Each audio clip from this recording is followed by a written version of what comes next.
Well, hi there, fellow laughter questers. I've been having some phone calls and emails with a few laughter leaders who are trying to present or create programs that have to do with laughter and humor, either therapeutically or in speaking, public speaking, things like that. So I wanted to just review a few things, might help you keep this in uh, the right way of looking at it, or that this might be helpful for you. Um, I think there's an arc of the development of laughter and humor in human existence, or for us as human beings. Um, I think we can think of the starting point as being born.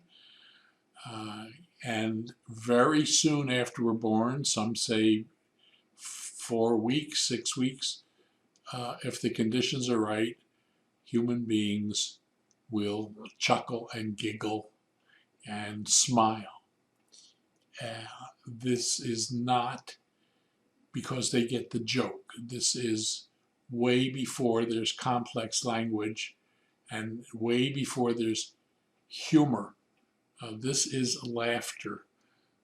Some people have said, I've read a couple of times, that even in the uterus, the fetus can smile and laugh. I don't go there.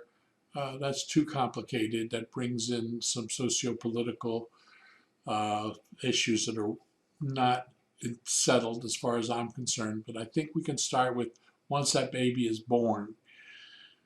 Now, part of the evidence that human beings are hardwired to laugh, we're born to laugh, it's built in when the conditions are right, uh, is that human beings who are born blind and deaf will laugh. It takes a little bit longer for that laughter to manifest than in infants who have good hearing and vision. But even blind and deaf people will laugh. And this means that we don't learn to laugh by watching other people or hearing other people. There's something that happens from the inside. And modern theory is that that's about neurotransmitters. That's about brain chemistry that gets produced when the conditions are right. So very quickly, what are the conditions that seem to produce that? Well, uh, if the infant is not sick, sick babies don't seem to be inclined to laugh. And I use that phrase, inclined to laugh. We have the inclination more or less throughout our whole lives. And the conditions that seem to bring that about uh, show up pretty clearly in infants, and then I think they're true all through our lives. And they're related also to the conditions of world peace. I'm not sure whether we'll get into that in this little video or not, but we can come back to it. So the infant is healthy. The infant is well fed and well nourished and has no anxiety, we might say, about whether there's going to be another meal. There's going to be another meal. It's predictable. They're not going hungry. Starving human beings, especially infants, are not inclined to laugh. There's no pain. They're not in pain. If you're comfortable, you're more inclined to laugh. If you are loved, you're caressed, you're held, you're patted. We know that there's some studies of infants who are not held by another human being and stroked and caressed. And there's a condition called failure to thrive. Not only do they get sick, but they could die. So there are certain conditions. Also being in a calm environment, not chaotic. Bill Fry thought it was very important to introduce the word chaos. If you're living in chaos, bullets are whizzing by, or bombs are going off, or people are screaming and doors are slamming. Uh, that is not an environment that's conducive to laughter. So when the conditions are right, the infant brain produces dopamine and other pleasure chemicals. Those are the neurotransmitters. Uh, that give rise to facial expressions that have to do with cooing and smiling, and maybe sounds that sound like giggling. Uh, and there are stories from Native American tradition that when the infant has its first laugh, it's a time for a festival and a celebration. It's sort of a signal that we're doing good and the baby's doing well. Um, and we've heard that the adult who's with the baby when they have the first laugh becomes the laughter godparent. And it's quite a time of celebration. And that kind of makes sense. But those conditions are true all through our lives. When that infant laughs in the crib or the cradle uh, at a month or two old, we don't run over and say, gee, she has a great sense of humor. We see that that's a distinction. The baby does not have complex language. The baby is not getting a shift of perception psychologically and seeing things funny. But gradually then, as the baby develops vocabulary and linguistic skills and interaction with other human beings, there's peekaboo, there's tickling, and there's you can read about a whole series of stages of development of humor in human beings.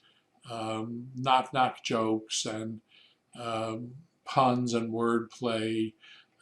You can read about that.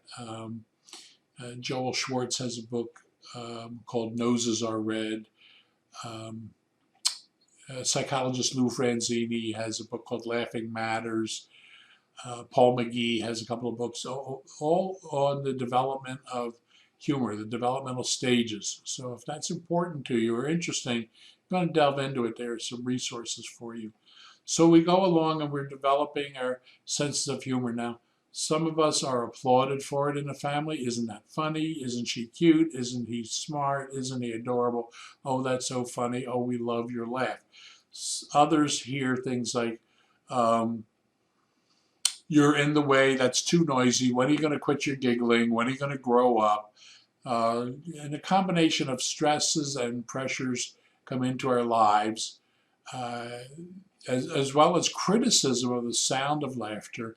And so there are a number of what we might call inhibitory factors that make us want to bring our laugh down, hold it in, don't show it so much. We hear people saying, don't laugh in church, don't laugh in school, don't laugh too loud in the movies. And what's so funny? Get back to work. We're not here to have fun. Oh, yes, we are, by the way. But, we hear those things, and we think that to grow up, we have to grim up, and we keep holding it in and get inhibited. And there are many ways in which the world is not funny. I just watched a very interesting interview with William F. Buckley years ago, interviewing Groucho Marx on a talk show that he had. And the question to Groucho Marx was, is the world funny? Groucho's answer was, no, the world is not funny. And I tend to agree with that. Many reasons I won't elaborate on right here. But I think if the world was just funny, then we wouldn't need comedians. We wouldn't need clowns. We wouldn't need people who write comedy and tell jokes and try to help us to look at the lighter side, the less serious side of situations, knowing that there are very serious sides to both situations. But humor is the mechanism that allows us to see that there's a lighter side.